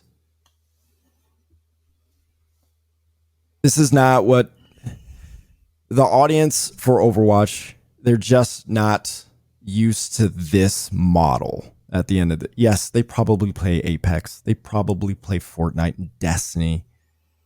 But how much do they actually engage with the models of those games versus what they engage with monetarily for Overwatch? Probably not, or very little. And so they go from almost like spending booju's on loot boxes and whatnot and feeling happy about that. They paid for a $60 game, and basically they get all the content for free, paid for by everybody who's buying loot boxes. And now they feel like they're getting nickel and dimed, but this is actually how free to play works. The skin prices, totally market. Look at it. You go to Fortnite, you go to Apex, you go totally market prices, but these people aren't used to it. And so everything just feels bad right now, and they have done nothing to make it feel better. No good press. Like the announcements of all this, like I know Aaron, they're trying to do like a This Week at Bungie kind of thing with their devs and Aaron and stuff, which is great. Communication is always good, but these announcements should have been done in a video format, which would have made it much more. They could have at least conveyed tone and emotion with this. But, and I don't know if this would have helped, soften the announcement, but I almost feel like, hey, we have these story missions coming along, that we think will be worth, purchasing and stuff, that, we will charge them 15, but to give you guys a taste, the first story mission launching in season 6 will be free or included in the battle pass. I would say the first two. First two, yes. Like, just so that way you guys can see what we've been working on and the way we're going to now not drip feed, but spread out the content over seasons. So, and I think just doing that first one or first two for free, you even throwing it in the battle pass, I mean, it would have been much better. Wouldn't have left a sour taste in everyone's mouth as being like, you're wanting to charge this in addition to the battle pass. If you do like the first two, be like, hey, after the first two, we're going to be separately, those will be charged 15. I think that's very much justified. Be like, hey, you're giving us the first two to see how we like it. And if they try it out and like it, they will more than likely be more inclined to justify throwing the 15 down. I don't know if that would have been a universally liked idea, but I think it definitely would have helped soften the blow. Yeah. I think from a business perspective, like Blizzard probably feels like that's a little risky because probably used to that loot box money, right? And unfortunately, Activision Blizzard is a publicly traded company, so they have to figure out how to keep the money flowing. I can guarantee you, since they've moved to free to play, they are not earning as much money as they did when they had the loot boxes. Guarantee it. And so they're still trying to figure out, okay, well, how can we make that up? Oh, we got to charge from day one for these story missions, which again, I don't have a problem with them charging. That's their thing. It's up to us to decide whether we want it or not. So I get it. I'm not trying to like cape for Blizzard when I say that. I am just, I get it. It's a business. And that's why my biggest thing is they have done nothing to change the optics surrounding this whole thing.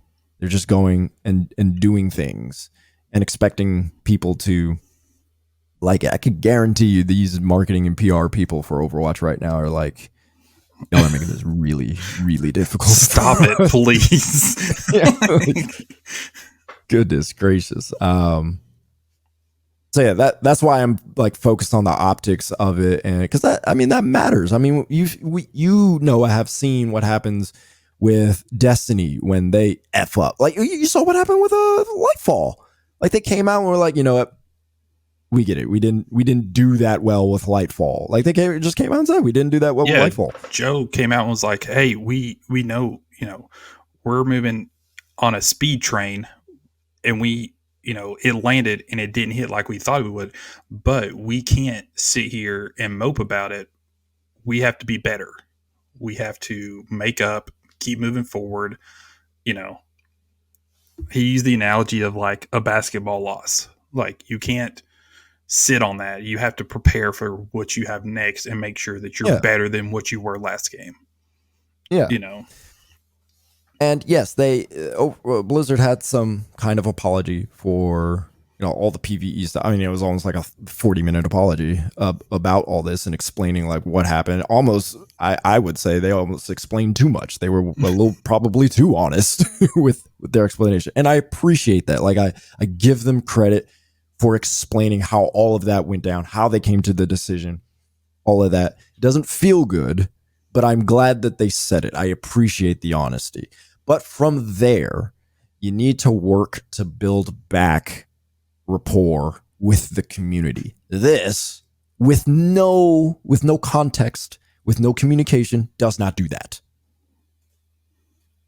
Now, they did have a live stream today that showed off what the story missions were, at least a portion of it. I didn't get to watch it because it happened while I was at work, but I plan on watching it tomorrow at some point to see, or at least sometime in between now and the next podcast recording, to see what it's about and see if it is justified $15.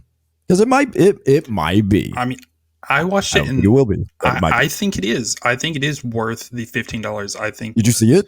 Mm-hmm. Yeah. You did see it. Yeah. Okay. Yeah. All right. It looks, okay. And that's what it's not the expanded PvE replayability thing. It definitely looks like it will be good and worth that. I think our biggest thing is they did nothing to, our question was is there no more goodwill? That's, I think, our biggest critique with it right now is how they're handling this. It's not the fact that they're charging necessarily, it's how they went about it. And because, if the product they think is worth 15, I think it will be. It's just right after the PV. It's like, guys, come on. So, and I think, when you watch it, I think it'll kind of, I guess, reinforce your feelings that it will be good. David, I mean, I know you're privy to, the business siding of things and reactions and PR and all that. Like, how do you feel about it? I know you don't play Overwatch as much, but it's a bad situation. Like you said, the optics just aren't right. You just kind of, it's that whole thing of you punch somebody in the stomach, taking away something that everybody was excited about, and then you proceed to, like, kick them as they're on the ground with putting out, hey, those story missions that we mentioned that you were still getting, yeah, those are $15. And I think it's in a pack too, so that's even the worst thing, is it's like, it's not separate. It could have been I'd have understood if you made it a more expensive version of the battle pass, kind of like Call of Duty just did with Black Cell.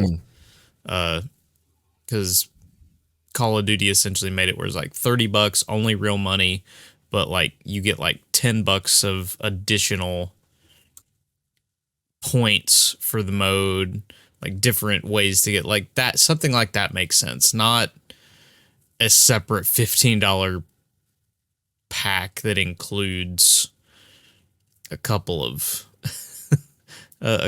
cosmetics. Like it just there's something about it that feels wrong, and I guess that's probably, again, goes back to the optics argument of it feels wrong. So if it feels wrong to a lot of people, then that's the perception.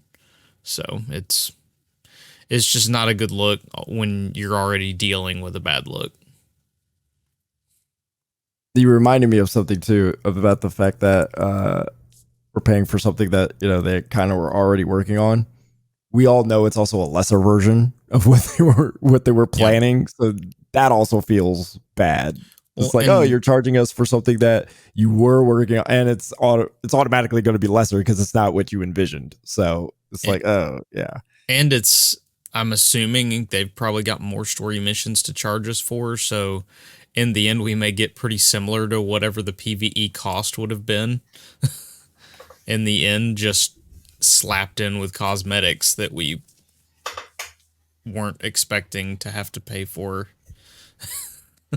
Yeah. So, Blizzard PR is, they're having a fun one right now. Working overtime. All right, next. Well, as I said, Blizzard PR is having to work a lot extra right now, and that's extending into Diablo 4. In answering Paul Tassi asking a question about the Battle Pass when it comes to Diablo 4, Rod Ferguson said about the seasonal quest line, to take part in it, the mechanics, the season journey, and the Battle Pass. This is to engage in it. You have to create a new character. Playing the campaign with a seasonal character, if you so desire and need to finish, will also progress the season journey and battle pass. So I would be really frustrated if, like, for instance, the only way to progress the Call of Duty battle pass was to only use the new guns. Like that would actually get annoying. I know that's not a 1-for-1 trade there, but that's right. But I know what you're saying. But that idea at least is there, and the fact of the matter is, there's a lot of new players that are coming into Diablo 4. It's the best-selling Diablo game, so this is a very different thing compared to what we've seen in battle passes, at least as of recent.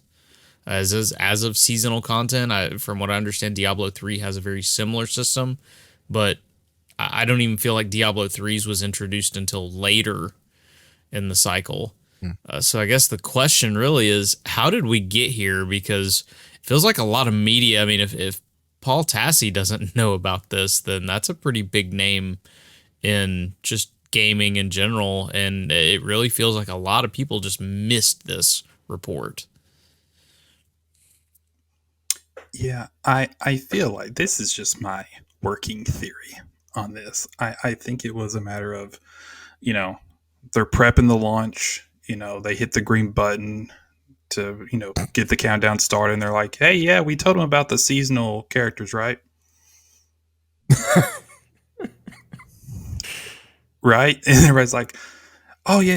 And then somebody's like, actually, we kind of forgot to talk about that. And there's like, he'll be fine. We'll get to it when we get to it. That's my working theory, but I could be wrong. They had a like huge little blog and live stream talking about the seasonal stuff. They go over all of this stuff, but I still feel like it hasn't been marketed as strongly as it's kind of like we did the thing. Okay, so you could go back and watch that thing.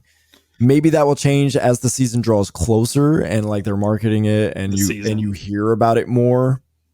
And so more people will start to understand, yeah, okay, we have to start a new character. I just wonder why we even have to do that. I don't understand the logic behind that move. So okay, you did it in Diablo 3. Why? What was like I understand Diablo players are saying, yeah, we've been doing that since Diablo 3. Why do we need to keep doing this? What's the purpose of having to not use the character that I've been building and working towards? They put out, I forgot where I saw the stat, but I forgot what website I was reading. But to say the least, most players have not finished the campaign in Diablo 4. And I might have saw it from Paul Tassi, actually. Most people have not finished Diablo 4's campaign. And by the time the first season starts, most people will still have not finished Diablo 4's campaign. So you're working on this character. You got this season stuff coming. And then you find out the character that I've been playing with in the story is not the character that I could continue going for with the season. Why did I not do that? So I feel like there's some informational disconnect with maybe what they plan for each season for there to have to be a new character. Because even still, the idea of having to rebuild a new character every season, that sounds exhausting as well. I feel like I'd be okay if I needed to create a new character specifically for seasons, and that's just the character I use for seasons. Like, I can't use it in the story. But to have to restart one every single season? Every season's weird. That just feels exhausting. It's like I have to... Like, what's going to be so special and so unique about each season, and what happens that I'm going to, let's say I use a rogue every season, that I'm just not going to build the rogue the same way that I've been building it. You know, like, is there going to be new weapons and gear that's going to be exclusive to seasons that's just going to make building my rogue more interesting? I don't know. Like, the story, I think it's going to be interesting enough, kind of probably like what Destiny's doing with its thing, but it just sounds exhausting. Yeah, I'm very curious to see like how they, market it whenever it comes closer to that time, because I'm only through Act 2. Like, there's been so many other things to play, and it's so easy to get distracted. I can see why not a lot of people have beat the campaign, myself included. Yeah, I'm almost curious to see why, because from what I've understood, it's almost like a different realm is like the seasonal realm, and then you have like the eternal realm, which is just like the base game. And so the seasonal character will be what you need to take into the seasonal realm. It's just a new one. How long are the seasons? Have they said how long the seasons are? Oh, I forget the number at the top of my head. I think it's 3 months. That's just to have a rotational, I can understand like if it's, hey, you have one character, that you can take and do like all the seasons progress through, but a new one for each season. I'm just, because I've never done a Diablo game before, I just don't know how it works, and it may come out and we get into the season and we, things start clicking. We're like, okay, this makes sense. That's fine. We're talking about this way beforehand. So, but yeah, it does sound pretty exhausting. And I think, like Paul said, he's like, there is going to be millions of players who have no idea that they're not going to be able to take their character that they've grinded, to level 70, 80, whatever it may be, that they're not going to be able to take that into the new content. It's just going to kind of be a big shock to them. And that was his biggest, talking point about it. And what I think ours is yeah, they definitely, I feel like, could have marketed it more. I think they might, because I think it starts in July. It's like late July. I mean, like, yeah. So yeah. Just exhausting. Get the word out faster. Yeah, the biggest thing is like there should have been like some big.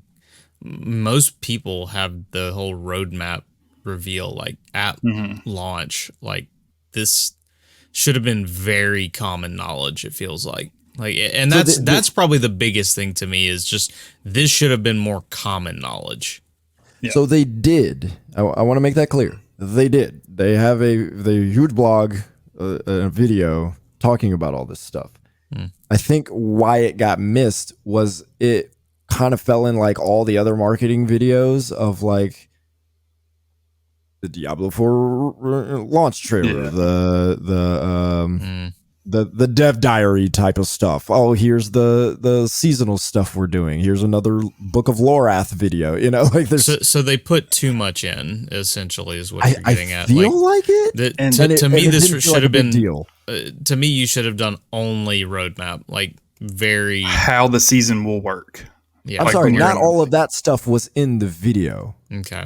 I'm just saying in succession, like over the course of like a week, 2 weeks, like they're releasing all this stuff. Sorry. Yeah, they should have been They should have been better about how they did their roadmap then, because it really should have been common knowledge.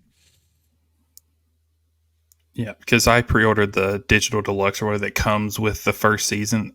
Had no idea that that's how that was going to work. I mean, I personally, I'm fine with it. I'm intrigued to see how it's going to work. But yeah, I would have, maybe along with all of their, because they had money for the marketing in this game. Okay, they got KFC involved, like having a launch trailer, a roadmap or like a seasonal explanation, and not just throw it in with like their blog or whatever, like a separate seasonal, I guess, info explanation on top of everything. I think a separate one posted would have done a much better job at getting the word out. Or maybe it is something they lightly wanted to bury. And who knows, next week they could drop a seasonal overlook, hey, up for the upcoming season, they drop a trailer explaining all this, but yeah, like a little quick primer. Yeah. For the, they got to figure out a way to communicate like why it's done this way. And again, I didn't read and watch the whole blog thing that they did. I could pull it up right now, but stuff like that should be obvious. Like it should be very clearly stated. I shouldn't have to read the whole thing to figure out their logic for doing something like this. Or in Paul's case, have a legion of hardcore Diablo players yelling at him. Right. This is how it's always been. And yeah, definitely not marketed well enough, or at least communicated well enough. All right, next. So to finish all this fun stuff off, Microsoft has announced plans to increase the price of the Xbox Series X console and Game Pass subscriptions. Now, I totally forgot about the price increase for the Series X. Holy crap! Thank you. So the Series X, it didn't go up in the U.S., Japan, Chile, Brazil, and Colombia, but everywhere else it's available. It has gone up, and Game Pass is going up pretty much everywhere. They did have Norway, Chile, Denmark, Switzerland, and Saudi Arabia. It will not increase there. This increase, from what I see, is starting in July. That in July, regular Game Pass will go from $10 to $11, and Game Pass Ultimate will go from $15 to $17. PC Game Pass will not be changing. Interestingly enough, it's the price of the console itself. It says that in the UK, the Series X will cost €479.99. At least I think no, that's pounds. €550. Yeah, $650 in Canada. And a whopping $800 in Australia. Obviously, their dollars are very different than our dollars. So still though, yeah. So, but the console increase is very similar to Sony's, where they increased the PS5 price, probably almost the same. They did say that the Series X pricing will match Sony's pricing in the UK, Europe, Canada, and Australia. This is following, of course, the fact that Xbox decided all of their first-party games were going up to $70. And it's even more interesting because this week they are in talks with the FTC presenting their case for all of this Activision Blizzard stuff. So there's a whole lot going on, and we have to ask the question, is this too much? Like these costs. I was quickly doing some busted math. That's what I do. Busted math. Game Pass as of right now, $15 a year for Game Pass Ultimate. That's what I subscribe to. Is $180 a year. The increase to $17 makes it $204 a year, which is a difference of $24. It feels bad. It doesn't. $24 isn't a whole lot, but if I told my wife, "Hey, my Game Pass subscription is going to $17," you know what her response would be? Who's paying for that? Exactly. Who isn't getting their coffee in the morning? Yeah. So yeah, I mean, $24. It's a jump you could pay for, but yeah, it still doesn't feel good to go from 180 to 200. So it is very much that market at $5.99, because if you say $6, it doesn't feel as good. So that's what this kind of feels like. Am I still gonna pay for it? I mean, yeah. YouTube TV went up. I'm still paying for it. Netflix went up. I'm still paying for it. Now, granted, this is a $2 jump, so Netflix has skyrocketed. YouTube TV skyrocketed. So those feel even worse. But, yeah, it's just, I don't know. You just do it more begrudgingly. 15 just felt right. Like it felt fair. I want to say I don't want to say it's unfair, and I don't have the words to express what this is, but it just doesn't feel great. And that's all I got. Yeah. What I feel worse about is the fact of we have been teased with the fantastic games that we see in the future of Xbox. We finally see the roadmap. We finally see that Starfield, that Hellblade, that Avowed, that Fable, that Clockwork Revolution, that South of Midnight, all these games. It's like, yes, finally, Xbox, you're finally giving us what you've promised after we've dealt with the Redfalls, after we've dealt with the Halo debacles, after we've dealt with all these things.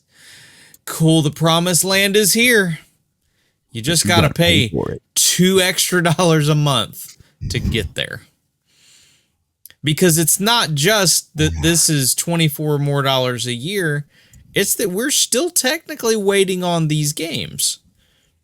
So this is going to stretch out further than just a year. This is going to continue to stretch out. And here's the thing. I did hear this on a space earlier today. This is a permanent price increase. This isn't okay, we're putting it up. We'll go back to 15 soon.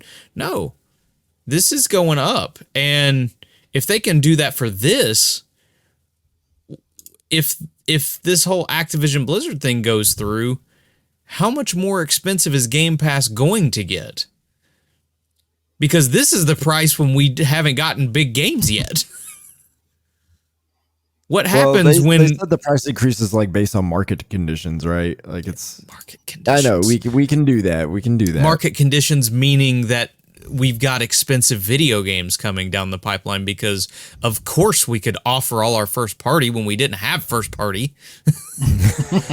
It's real easy to call yourself consumer friendly when I barely get a $60 game out of you every year. Yes. Have they spent money on third party exclusive? I'll give them that. There's been some great third party exclusives or third party games on the service, but it still boils down to the reason you subscribe to Game Pass is first party offerings. And let's be honest, first party through Game Pass throughout its inception has not been great. It is just not been great. And now that we finally get it, suddenly we have to pay more for it. And again, when you're talking about the size of a studio at least going up by another half.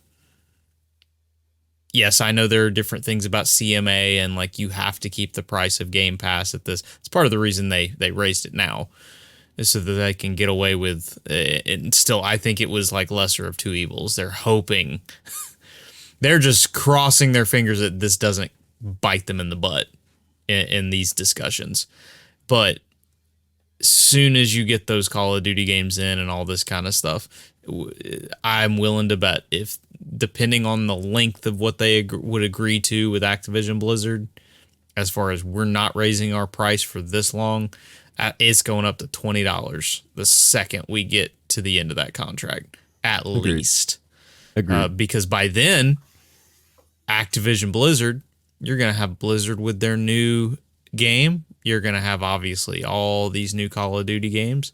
You're going to have a lot of IP ready to land, along with Elder Scrolls 6, along with the Fallouts of the world, along with all these other different things. So it's just one of those things of, yes, is it still a great deal? Absolutely. $17 and what's promised, assuming, obviously, we assuming it all hits. It looks good right now. So we're making that assumption. I think Starfield's going to be absolutely fantastic. But the thing of the matter is you just feel a little dirtier. Because it's like, ugh. Now this is starting to hit the wallet just a little bit more. And now the games start to, and I know, again, everybody's going to point, well, $2. It still comes down to the point of, at $15, I could stomach it when the game didn't hit. At $17, I start thinking about it a little bit more when they don't hit. So those are just my opinions on there. The thing with consoles, it sucks. That's really plain and simple. There's not really a lot that you can say with that. I felt the same way about Sony. I've got the same energy on that. It sucks. But it's very interesting seeing all this, especially in a market that subscriptions does not seem to be the answer. And you do have to worry that what is going to happen with this. Is it going to hurt them in subscriptions? Is it going, because it ain't getting them a lot extra. But the question is if it hurts them. Obviously, you'll get the little boost before it goes up, but it's more the thought that you could still see a little bit of harm from this move, especially considering, like I said, I'm pretty sure that their Game Pass subscriptions on Ultimate at least have pretty much stagnated here as of recent, and according to the numbers. Isn't that kind of crazy how something can be so perfectly priced and then just like the slightest little addition is just like, boom. Like, so, and on your point, on your point, I used to go in, I would remember this was like 10 years ago, probably. I would go into Walmart for a Blu-ray and $20, I'm down, 25, I'm out. Like That it was legitimately that there is a in your head price proposition, and if it don't make it, is it? It's just Yeah. and So let me. Oh, go. oh no, Sorry, go. Oh no, sorry. You go ahead. Sorry. Like, Oh, he froze right when no. he looked at me. There we go. Oh, there he no, goes. yeah, Okay. it's like I'm back. Okay. So let me throw a question at y'all. Movies in general are far cheaper than video games. Netflix subscription premium is $20, $16, I think. The standard, or it's like $15.49 or something like that. With the discrepancy in price between video games and movies, do you expect this a similar thing with game subscriptions, a la Game Pass? Because for $20, like compared to what you pay for a game day one, let's just talk about day one. Now, I will say movies generally remain the same price generally for a lot longer than games do. But you understand the question I'm asking. With the the difference there, $20 could technically give you a lot more room to play more games per year than maybe buying movies. How do you think that works out with subscriptions? I think your volume is different, to be honest with you, because there's a lot more movies, TV shows that hit these services. So I think it kind of equals out a little more because, for instance, on a Netflix, you're probably got thousands of movies compared to Game Pass is over 100 games. Yeah. What nobody ever talks about is that PlayStation Plus has a good, 500 games on it. So it's actually like we talking about value proposition. They've got a ton on that service. It's just but some of them are older, You yeah, exactly. Buy them for super cheap. So, but I think that's really where it kind of evens itself out to a degree, is that movies, yes, they are a little bit more, you watch it once, you're done. So I think that's a little bit easier to kind of go with a subscription service. Because, like, for instance, Black Adam, I'm very glad I watched that on a subscription service and did not buy it, because I watched it. I was like, okay, this was fun. I'm done. With a video game, that's a little bit different. You want to keep playing it. So I guess it's kind of that thing of a subscription service. Yes, you can enjoy it, but a lot of times, most video games you'll buy them like a Diablo. As cool as that sounds on a subscription service, I'd rather just pay it up front, because I'm gonna spend that $70 eventually on the months of subscription. All that being said, I think that it's like subscription services in general have just stagnated, and I think it's a pretty similar value proposition across the board. Yeah, I mean, I agree with a lot of what David said. It's just, which I don't feel like, for me, I'm a good person to ask, because I'm a collector of Blu-rays and steelbooks. So I'm the one who. Oh, that matters. I'll just straight up, I'll pick and choose. Well, there's some ones where I'm like, I'll wait for that to hit a streaming, because I know it's one of those movies that will. And then there's some where it's like, I'll just bite the bullet day one, get it, for the collection purposes. So, I mean, going back to the games, I mean, Sony has said their formula is working. That's why they're not doing the first party stuff day one on their subscription, because they're selling. They're going the movie theater route. Yeah. Let it be out for a year or two, then throw it on there. Yeah. So, I mean, and I think my just overall conclusive thoughts, I mean, we've known about this for a while, because I believe Phil said that the prices will be going up. It just still stings, even. But I think there's going to be a lot more people start game sharing their subscriptions now. So I think that price split, in half is a lot easier. Somebody who you might not have been good friends with, I think now you're going to be really good friends with. Right. So Oh, that person's got Game Pass. I need to treat them a little better. Yeah, like I hey, think buddy. it's just that value got less valuable. That's the easiest way to put it. Like it's a gray value, but it got less valuable because I'm having to spend more on it. Whether you like it or not, that's what's happening. I mean, Starfield is right around the corner, so I can. Oh yeah, I guarantee you that's one reason they did it. I get it from a business sense. Yeah, makes complete sense. And I think that if they keep it at that $2 increase, I think once all of the games from that showcase start hitting, in the future, I think it'll be a lot easier of a pill to swallow. I just think, like you said, right now, there's not a ton on there to justify, in our heads, adding that extra $2. In the future, that it might be worth it, but for right now, the scale definitely got tipped a little too far. But I get it, from a business, I get it. So, but yeah, I mean, I share a Game Pass, so I'm okay. I pay for mine. It definitely makes me think maybe I should just pay for the console version. Yeah, just buddy. Yeah, just pay for the console. Skip the PC. Not that I need to play Redfall on PC anyway. Need to send you my deal on this. Okay, yeah, that's all the news. Yes, I think that's all of it. That is it. Mm-hmm. All right, perfect. Well, all right, it was good catching up on all the things that we needed to catch up on. So, appreciate you hopping in on an early recording day. I got something to do tomorrow, so that doesn't matter for those who are listening post-musically, but that's how it goes. So, appreciate you watching, appreciate you listening. We will be back. We will talk to you later. Peace. Deuces.